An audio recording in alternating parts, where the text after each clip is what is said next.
Buenos días, comunidad ITMA. Nos encontramos en este ciclo de charlas, una vez más, en la semana ITMA Skill.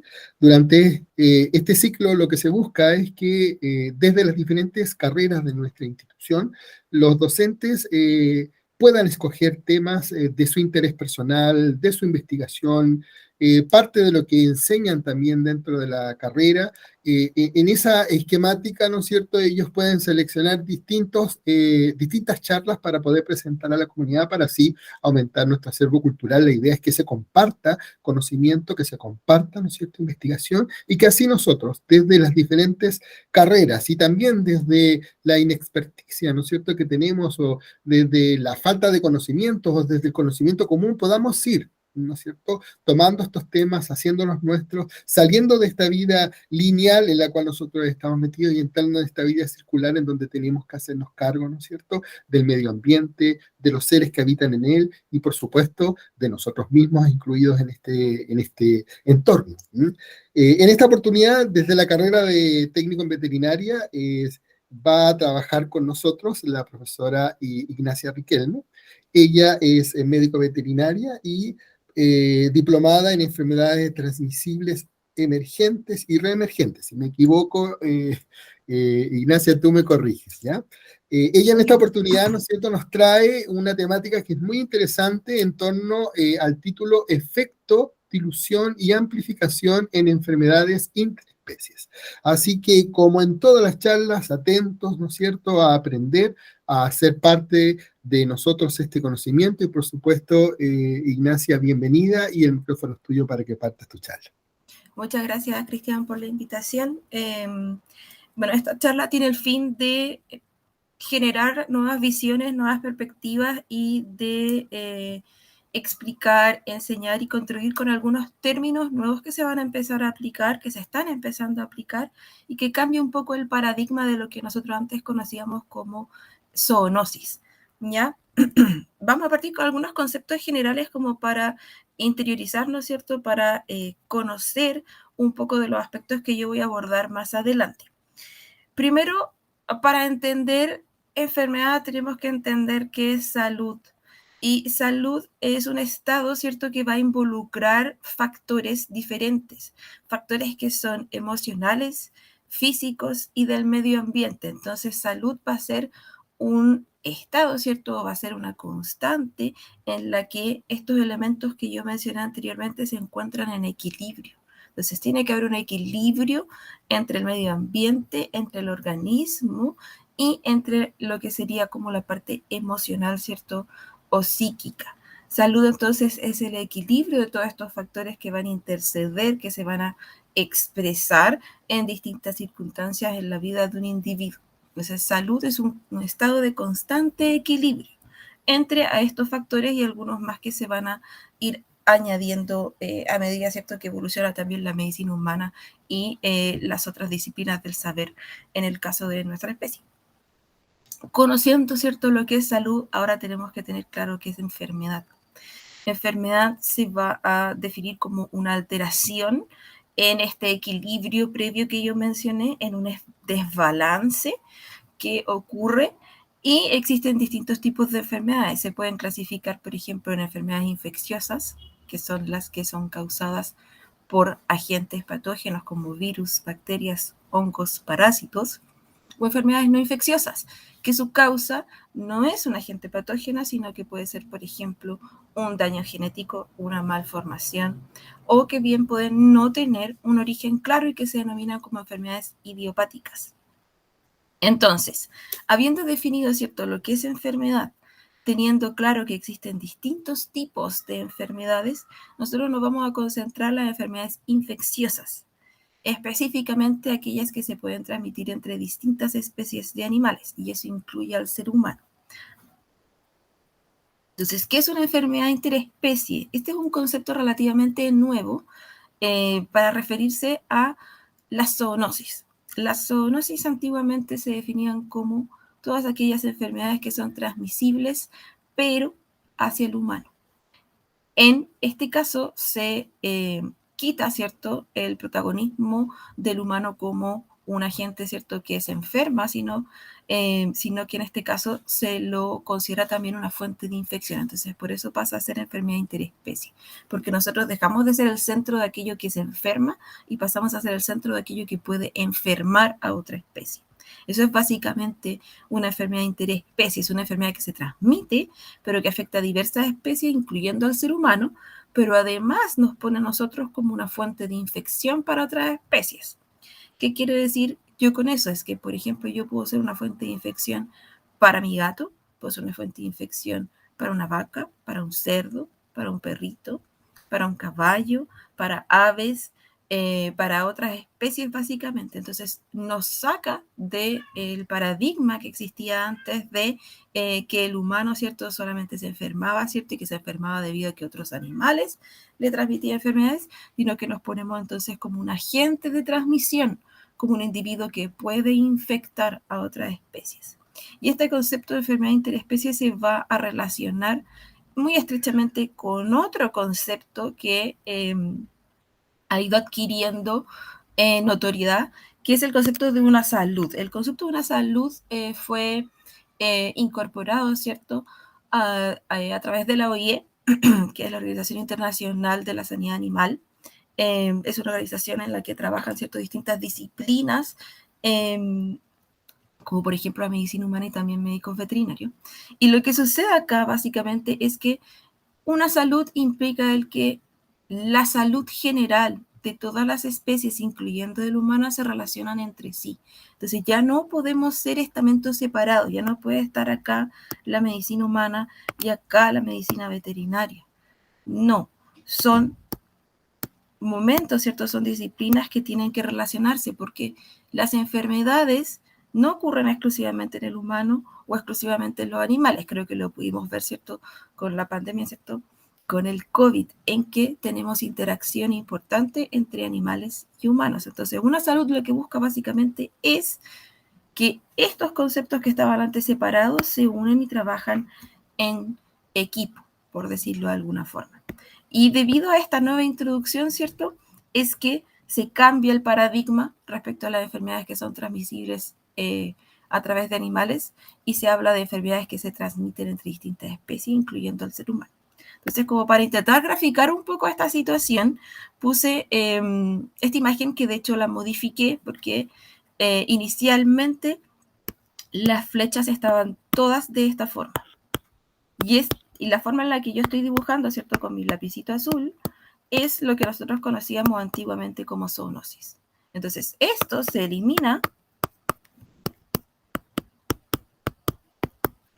¿cierto?, y le damos paso a una bidireccionalidad. Entonces, los animales pueden ser fuentes de infección, pero nosotros también podemos ser fuentes de infección para ellos. Ese es el cambio radical que existe. Entonces, no solamente es el gato el que puede transmitirme enfermedades, sino que yo también le puedo transmitir enfermedades al gato. Básicamente es eso. También tenemos que tener claro el concepto de spillover o de derrame. El spillover o derrame es un concepto también que es relativamente nuevo y que lo que explica, ¿cierto?, lo que quiere englobar básicamente es el movimiento dentro de una comunidad, dentro de un medio ambiente, dentro de un nicho ecológico, de agentes patógenos, el movimiento de virus, de hongos, de bacterias, de parásitos, pero desde una especie a otra especie. Entonces puede ser el movimiento de agentes patógenos desde los humanos hacia los conejos o desde los conejos hacia los humanos. Y este movimiento, estos derrames, estos spillover, pueden resultar en enfermedad, pueden resultar en eventos epidémicos, en eventos pandémicos incluso. De hecho, tenemos el mejor ejemplo de spillover, el ejemplo más actual de spillover, que fue la pandemia del SARS-CoV-2, ¿cierto?, del COVID-19. ¿Ya?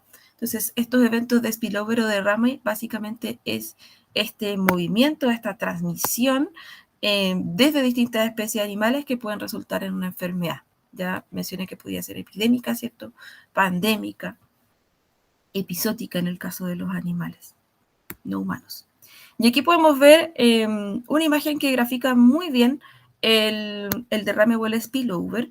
El spillover no es una situación que ocurra con facilidad, básicamente es como armar un cubo Rubik para aquellas personas a los que nos cuesta un poco armar cubos Rubik. Y lo que involucra es que existen distintas barreras, ¿ya? Existen distintos topes que ese patógeno tiene que vencer para que se pueda producir este evento de derrame. Algunas de las barreras que se han descritos son, por ejemplo, la densidad de los reservorios y la distribución, o básicamente la cantidad de reservorios que puedan existir y su distribución, básicamente la distribución es decir, como dónde se encuentran y en qué zonas se encuentran. La prevalencia del patógeno, o sea, si el patógeno está presente o no y en cuánta cantidad. La intensidad de infección del patógeno. Después, la sobrevivencia del patógeno y su potencialidad de diseminación, de poder moverse, ¿cierto? De poder transmitirse. La exposición con el hospedero spillover o de derrame. Entonces, existen ciertos hospederos que van a favorecer el que se produzca este derrame. En el caso, por ejemplo, de la H1N1, que fue otra pandemia que existió en el 2009, el hospedero de spillover o de derrame fueron los cerdos. En la del COVID-19 fueron, bueno, está teorizado todavía, pero fueron los pangolines. Y finalmente está la susceptibilidad a la infección. O sea, además tiene que haber otro hospedero que sea susceptible a esta enfermedad que empieza a romper estas barreras y que pueda, aparte de ser susceptible, puede enfermarse, puede infectarse y transmitirlo a otro. Entonces, tenemos acá distintas patologías, ¿cierto?, que han roto las barreras. En la primera imagen en la que aparece acá es de la rabia y podemos ver que en la rabia los que participan primordialmente son los murciélagos y los caninos. En el caso de la influenza aviar son las aves, aves de corral y aves silvestres. En el caso de una enfermedad que también es relativamente nueva, que quizás no han escuchado anteriormente, en el virus Nipah, principalmente el reservorio, ¿cierto? Son los murciélagos de la fruta. Y quienes son los hospederos, ¿cierto?, que van a favorecer este derrame son los cerdos y los humanos. En el caso del Lendra, que también es una enfermedad viral relativamente nueva, tiene como reservorio principal a los murciélagos frugíferos o fruteros y tiene como especies spillover al caballo y al humano. En el caso de la brucelosis se teoriza que son los ciervos silvestres y por tanto también luego de la ruptura de todas estas barreras que yo mencioné recién, los hospederos de derrame son los bovinos domésticos y el ser humano. En el caso de la malaria o de la malaria de los monos, de los primates, los principales afectados desde el punto de vista del ciclo silvestre, ¿cierto? Van a ser los dípteros, los mosquitos consumidores de sangre y los primates. Y el hospedero spillover es el humano. En la enfermedad de Lyme van a ser los artrópodos, las garrapatas y los cérvidos. Y el hospedero, ¿cierto?, de derrame va a ser el humano. Entonces, básicamente lo que explica esta imagen es cómo se origina una enfermedad, cómo se origina un patógeno, dónde se mueve naturalmente, que se denomina como el ciclo silvestre, y cuáles son los eventos que se relacionan o que tienen injerencia en que empieza a derribar estas barreras que existían, empieza a derribar estos topes para llegar finalmente a los hospederos spillover o de derrame, que si nos damos cuenta somos mayoritariamente humanos, cerdos, aves también domésticas, pueden ocurrir en algunas circunstancias, equinos, en el caso del Lendra y la brucelosis, las bovinas o los bovinos. Acá tenemos otro ejemplo de los movimientos de spillover. Está el virus de la rabia, ¿cierto? La leptospira, la Escherichia coli, el toxoplasma y el ébola. Entonces, en algunos se tienen respuestas. Como pueden ver, solo hay signos de interrogación en algunas partes de las barreras.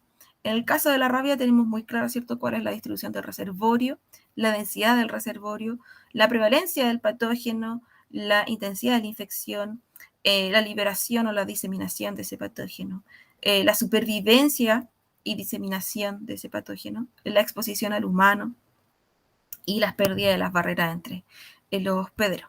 En el caso de leptospira tenemos ciertas interrogantes todavía, como por ejemplo la pérdida de las barreras y la supervivencia y diseminación del patógeno, pero todo lo demás está bastante descrito.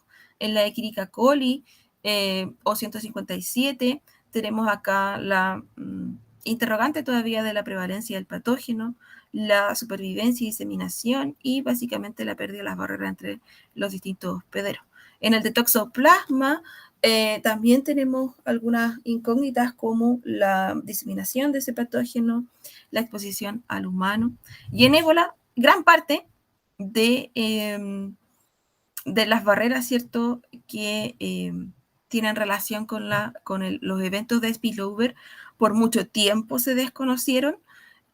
Ébola es una enfermedad viral muy compleja que ocurre principalmente en el continente africano y que por muchos años ha sido difícil o complejo de poder ir investigando o explicando cómo se ha ido perdiendo la barrera interespecie. Por suerte, ahora tenemos mayor información, tenemos mayor conocimiento respecto a estas distintas pérdidas de las barreras y algunas de estas interrogantes se han ido contestando. Pero lo importante o lo que tiene que quedar respecto de estos dibujos es que básicamente para que pueda ocurrir un evento de derrame, tiene que confluir todas estas barreras y permitir como una suerte de espacio para que se logre su salida, ¿cierto? Que es básicamente el que se pueda transmitir hacia otras especies.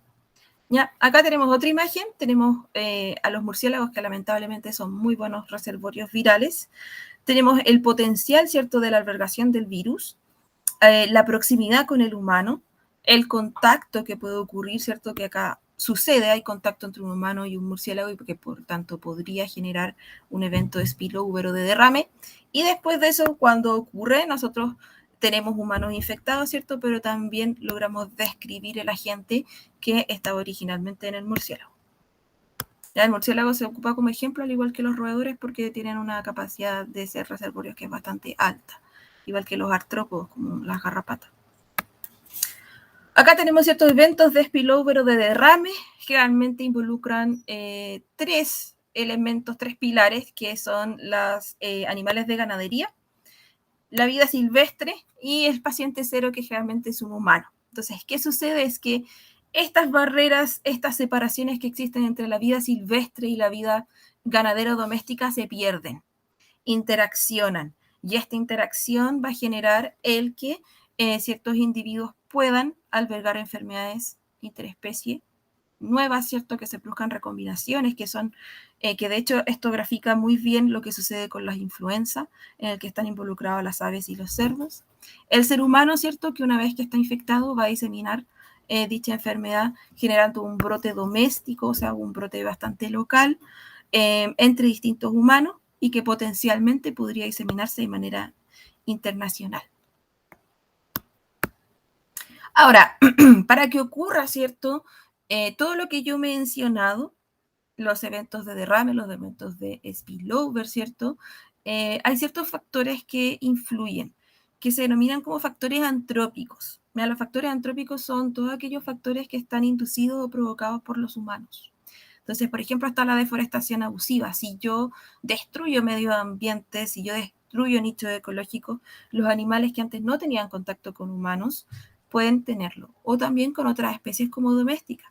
Los incendios forestales, los distintos tipos de construcción. Nosotros sabemos que desde el punto de la diseminación, ¿cierto?, la dispersión humana, se han urbanizado zonas que antes eran absolutamente silvestres. El aumento en la producción de alimentos, el cambio de uso de suelo, el que tengamos suelos ahora para ganadería, la pérdida del Amazonas, claramente a través, ¿cierto?, de los tipos distintos de producción de alimentos o los cambios de uso de suelo. La utilización de diversos contaminantes, ¿cierto?, la introducción de especies nuevas, que pueden ser especies nuevas animales o vegetales, las modificaciones genéticas y, ¿cierto?, la producción de residuos y de basurales. Todos estos factores antrópicos van a incidir en lo que yo les he presentado hasta el momento. Ahora, este mapa conceptual, ¿cierto?, esta distribución de los factores antrópicos que están descritos en la literatura, lo hizo Vania Castañeda, por si acaso. Después les voy a comentar un poco más respecto a ella. Ahora, ¿qué dice básicamente el efecto dilución y el efecto amplificación, que son, si bien son contrarios, funcionan como el yin y el yang? Habla de que hay una diversidad de especies Y en el caso de el efecto dilución, si hay una baja densidad de hospederos, si hay pocos animales, van a tener una baja tasa de contacto. Y por tanto, si no se contactan, si no se relacionan estrechamente, va a haber una baja tasa de transmisión. Y eso sería el efecto dilución. Si hay una baja tasa de transmisión y de prevalencia, las enfermedades tienden a desaparecer o a diluirse, por eso se llama dilución. Dejan de infectar porque hay una cantidad tan baja de hospederos que no pueden diseminarse. Eso es lo que dice el efecto dilución, que es una hipótesis. Y se genera después del pensamiento, ¿cierto?, de la descripción del efecto dilución, el contrario, que es el efecto amplificación.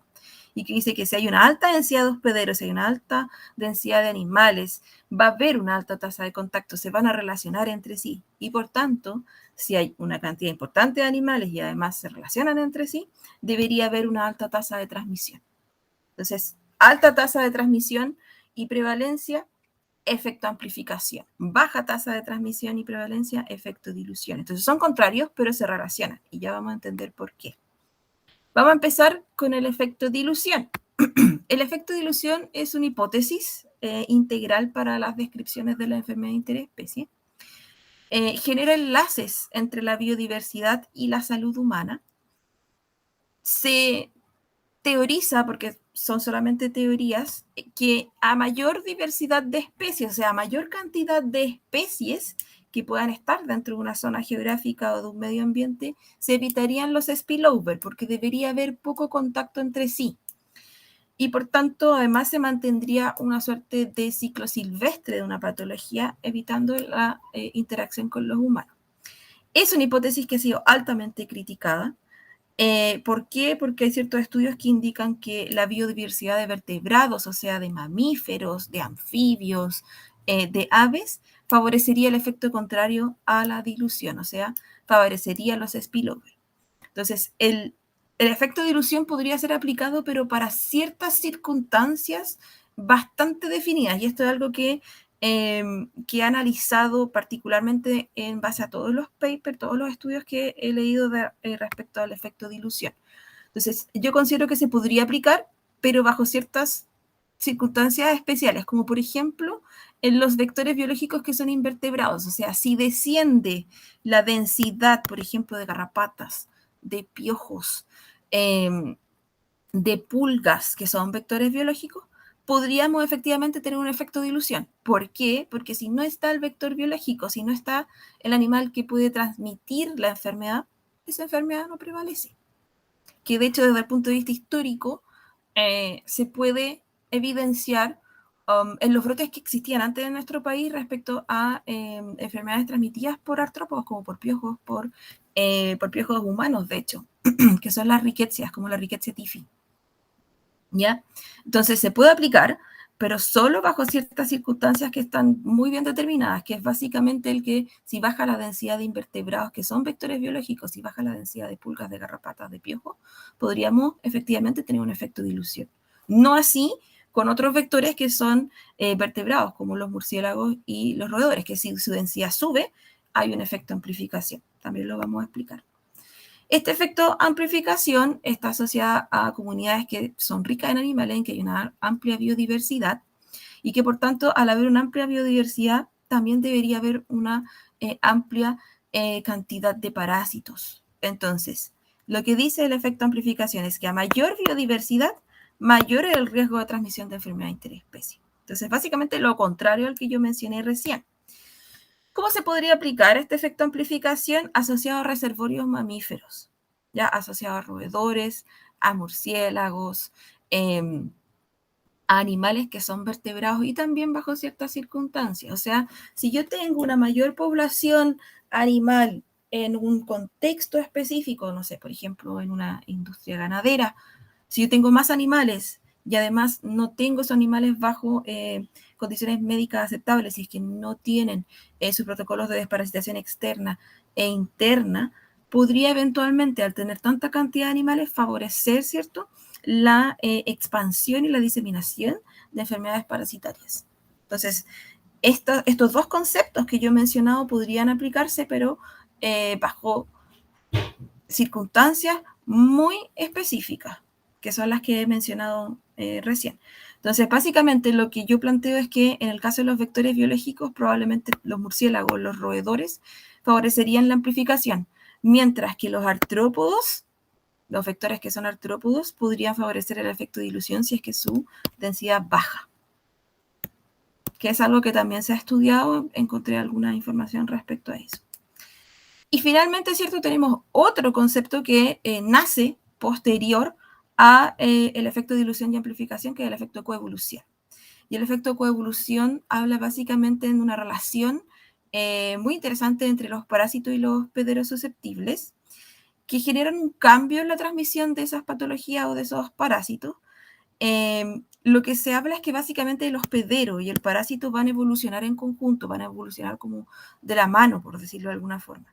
Y eso favorecería los eventos de spillover, la diversidad patogénica del parásito y podría, ¿cierto?, favorecer epidemias de este tipo de agentes. ¿Ya? Entonces, lo que dice básicamente es que el hospedero y el parásito evolucionan de manera conjunta para favorecer al parásito.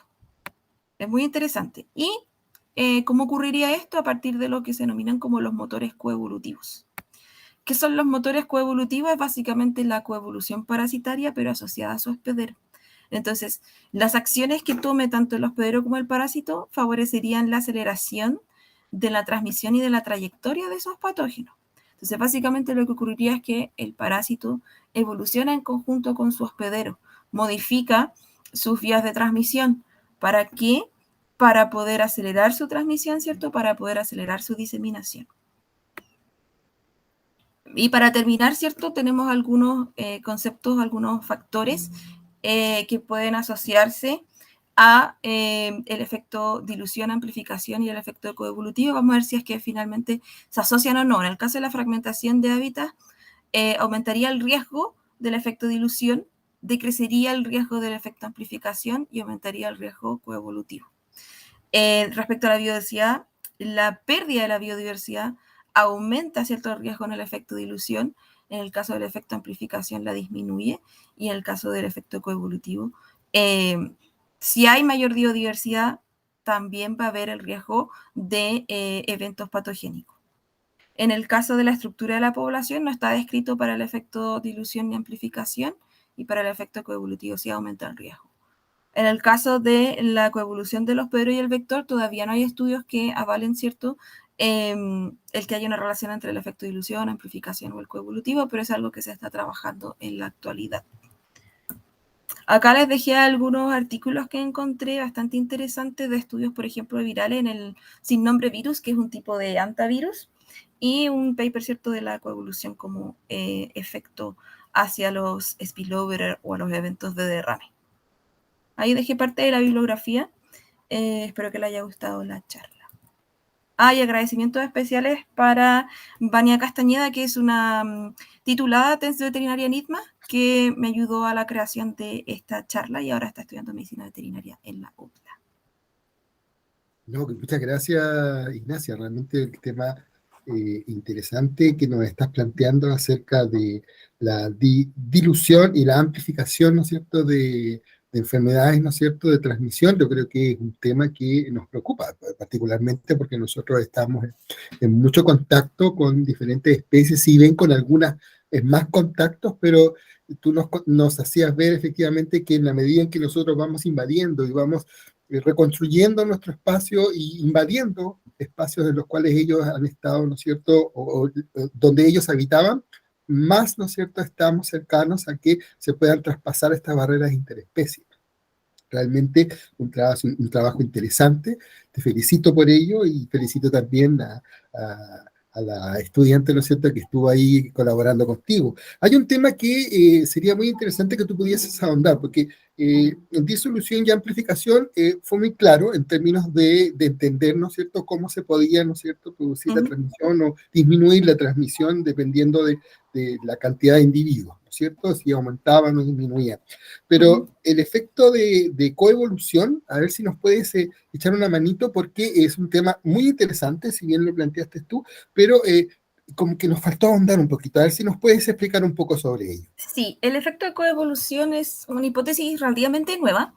que nace, ¿cierto?, de la discrepancia que existe entre el efecto dilución y el efecto amplificación. Entonces, una nueva forma de tratar de entender, ¿cierto?, de interpretar estas situaciones que están ocurriendo, estos eventos de relación, ¿cierto?, de diseminación de enfermedades. Y lo que plantea el efecto de coevolución es que para ciertas patologías, ¿cierto?, para ciertos agentes patógenos, existiría una suerte de entrelazamiento entre este hospedero susceptible, que puede ser cualquier especie, y el agente patógeno, y que evolucionan en conjunto, pero para favorecer al agente patógeno, para favorecer, ¿cierto?, la transmisión de ese agente patógeno. Y es algo que igual se ha estado estudiando principalmente en parásitos. Entonces, ¿cómo la biodiversidad de parásitos podría afectar este efecto de coevolución o al hospedero? Es bastante interesante como yo lo planteaba, pero es un tema relativamente nuevo que requiere, ¿cierto?, mucho mayor estudio. Encontré pocos textos respecto al efecto coevolución, pero hace sentido en el aspecto de que la evolución como concepto general, no solamente aplicado para la enfermedad interespecie, no debería ocurrir de manera aislada, sino que de manera, ¿cierto?, entrelazada en las distintas especies que se relacionan. Y creo que es bastante interesante el que lo planteen como una coevolución entre un agente patógeno y su hospedero. Se ha tratado de hacer esta misma explicación, por ejemplo, con ciertos virus como el de la influenza, que muta con mucha facilidad, con mucha rapidez, en los distintos hospederos en los que se puede encontrar, como yo les decía, en el cerdo, en que el cerdo y las aves se producen estos cambios, modificaciones o mutaciones de manera muy rápida. Entonces también hay un ejemplo de coevolución, pero en este caso del virus con el hospedero. Así que yo creo que va a ser algo interesante si es que se sigue profundizando o ahondando en esto, porque podría permitir la explicación para distintos eventos pandémicos, epidémicos que han ocurrido y que pueden ocurrir. Claro, entendiendo que estas son hipótesis las que tú nos estás planteando, Sí. ¿cierto? Esta hipótesis obviamente obedecen a las realidades que estamos viviendo, particularmente yo creo que el COVID nos ha hecho preguntarnos mucho y nos ha hecho plantearnos mucho las causas de cómo de una especie a otra, ¿no es cierto?, se puede producir esta transmisión y cómo, ¿no es cierto?, en este nuevo hospedero que podemos ser nosotros, ¿no es cierto?, el efecto puede ser tan letal. Así que es un tema muy interesante. Mira, yo creo que para todos los que hemos estado, ¿no es cierto?, participando en esta charla y para toda la comunidad ITMA, yo creo que es un tema muy interesante. Hay que seguir, tú dices muy bien, estos estudios deben seguir avanzando porque nos van a permitir enfrentar de mejor manera, ¿no es cierto?, este tipo de enfermedades que ya no son tan distantes ni tan distantes en el tiempo, ni tan distantes, ¿no es cierto?, para nosotros, porque ya nosotros nos veíamos muy distantes. Yo recuerdo que la última que se dio fue ¿no es cierto?, antes del COVID, tú lo mencionaste, ¿no es cierto?, el H1N1, y antes de eso la española que se dio como a principios de siglo. Entonces, 1918 más o menos. Claro, y que se den brechas tan cortitas de tiempo es preocupante. Es preocupante. Claro, o sea, ahí hay una mano humana, tiene que haber ahí, porque tú lo decías muy bien, hemos nosotros metido ahí mano y hemos acercado, ¿no es cierto?, a estos animales que vivían muy distantes a nosotros, a nuestros espacios, tanto en esos espacios donde ellos vivían, porque ahora tenemos integrados muchos más animales domésticos que antes nosotros no los consideramos, como las chinchillas, ¿no es cierto? Todos estos animalitos que son medios exóticos, ¿no es cierto?, muy bonitos, pero exóticos, ellos vivían de manera natural hace muy poco tiempo. Perros y gatos no, ya están con nosotros hace mucho tiempo.